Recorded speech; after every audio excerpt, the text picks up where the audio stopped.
ಇವತ್ತಿನ ಕಾರ್ಯಕ್ರಮದಲ್ಲಿ ಒಂದು ಅದ್ಭುತವಾದ ಮುದ್ರಾ. ಆ ಮುದ್ರೆ ಏನಪ್ಪಾ ಅಂತಂದ್ರೆ ತುಂಬಾ ಚೆನ್ನಾಗಿರ್ತದೆ. ಈ ಮುದ್ರೆ ಹೆಸರು ಉದಾಸು ಮುದ್ರಾ.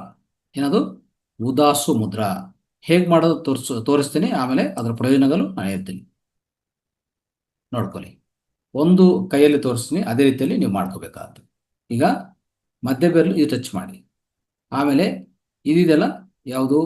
ಉಂಗರ ಬೆರಳಿದೆಲ್ಲ, ಸರಿ, ಇದು ತೋರ್ಬೆರಳು ತಗೊಂಡೋಗಿ ಇದ್ರ ಮೇಲೆ ಈ ಮಧ್ಯ ಬೆರಳು ಆ ಉಗುರನ್ನು ಟಚ್ ಮಾಡ್ಬೋದು.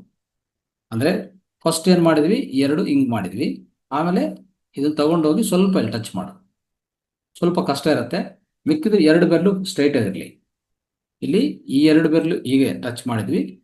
ಮತ್ತೆ ಈ ತೋರು ಬೆರಳನ್ನು ಈ ಮಧ್ಯ ಬೆರಳು ಉಗುರನ್ನು ಸ್ವಲ್ಪ ಟಚ್ ಮಾಡಿ, ಆ ಸೈಡ್ ಟಚ್ ಮಾಡಿ ಸಾಕು. ಆದರೆ ಅದು ಮಾಡ್ಕೋಬಹುದು. ಆಗ್ತಾ ಇದೆಯಾ?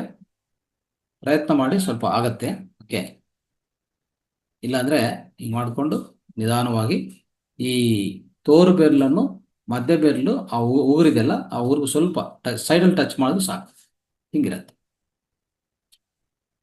ಎರಡು ಕೈಯಲ್ಲಿ ಮಾಡ್ಕೋಬೇಕಾಗತ್ತೆ. ಎರಡು ಕೈಯಲ್ಲಿ ಮಾಡಿ. ಸೊ ಇದರ ಪ್ರಯೋಜನ ಏನು ಅಂತಂದ್ರೆ, ನೀವು ಮಾಡುವಾಗ ನಿಮಗೆ ವಾಮಿಟಿಂಗ್, ಪದೇ ಪದೇ ವಾಮಿಟಿಂಗ್ ಆಗ್ತಾ ಇರ್ತಲ್ಲ, ಅದು ಇಮ್ಮಿಡಿಯೇಟ್ ರಿಲೀಫ್ ಆಗುತ್ತೆ ವಾಮಿಟಿಂಗ್ ಆಗ್ತಾ ಇದ್ರೆ.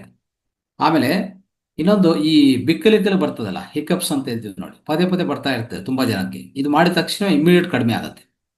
ಬೆಕ್ಕಲಿಗೆಗಳು ಇಮ್ಮಿಡಿಯೇಟ್ ಕಡಿಮೆ ಆಗುತ್ತೆ. ಓಕೆ. ಡೈಜೆಸ್ಟಿವ್ ಪವರ್, ನಮ್ಮ ಜೀರ್ಣಶಕ್ತಿ ಹೆಚ್ಚಾಗುತ್ತೆ. ಆಮೇಲೆ ಥೈರಾಯ್ಡ್ ಫಂಕ್ಷನ್ ತುಂಬಾ ಚೆನ್ನಾಗಿ ಮಾಡುತ್ತೆ. ಥೈರಾಯ್ಡ್ ಫಂಕ್ಷನ್ ಇದೆಲ್ಲ ಅದನ್ನು ಸಹ ತುಂಬಾ ಚೆನ್ನಾಗಿ ಮಾಡುತ್ತೆ. ಸೊ ಈ ರೀತಿಯಲ್ಲಿ ನಮ್ಮ ಇನ್ನೊಂದು ಬೌಲ್ ಮೂಮೆಂಟ್ಸ್, ಅಂದ್ರೆ ನಾವು ಮಲ ವಿಸರ್ಜನೆ ಮಾಡುವಾಗ ತುಂಬಾ ಉಪಯುಕ್ತವಾಗಿರುತ್ತೆ ಇದು ಮಾಡಿದ್ರೆ. ಸೊ ಈ ರೀತಿಯಲ್ಲಿ ಸ್ನೇಹಿತರೆ, ಸೊ ಇದು ಅದ್ಭುತವಾದ ವಿಷಯ.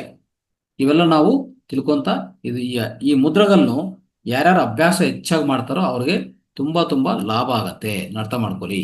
ಸೊ ನಿಧಾನವಾಗಿ ಒಂದೊಂದು ಮುದ್ರಕ್ಕೆ ಒಂದು ವಿಡಿಯೋ ಸಿಗುತ್ತೆ ನಿಮಗೆ. ಅದು ವಿಡಿಯೋಗಳನ್ನು ನೀವು ಪಾಲನೆ ಮಾಡಿ, ಮತ್ತೆ ಇನ್ನು ಎಲ್ಲರಿಗೂ ಏನ್ ಮಾಡಬೇಕು, ಶೇರ್ ಮಾಡಬೇಕು. ಅವ್ರಿಗೆ ಹೇಳ್ಬೇಕು ಇಂಥ ಸಮಸ್ಯೆಗಳಿದ್ರೆ ಈ ತರ ಮಾಡ್ಕೊಳ್ಳಿ ಅಂತ. ಧ್ಯಾನ ಜೊತೆಗೆ ಇವೆಲ್ಲ ಇಟ್ಕೊಂಡ್ರೆ ಇನ್ನು ನಮ್ಮ ಜೀವನವೇ ಒಂಥರ ಆನಂದವಾದ ಜೀವನ, ಸುಂದರವಾದ ಜೀವನ ಅಂತ ಹೇಳ್ಬೋದು ಸ್ನೇಹಿತರೆ. ಓಕೆ.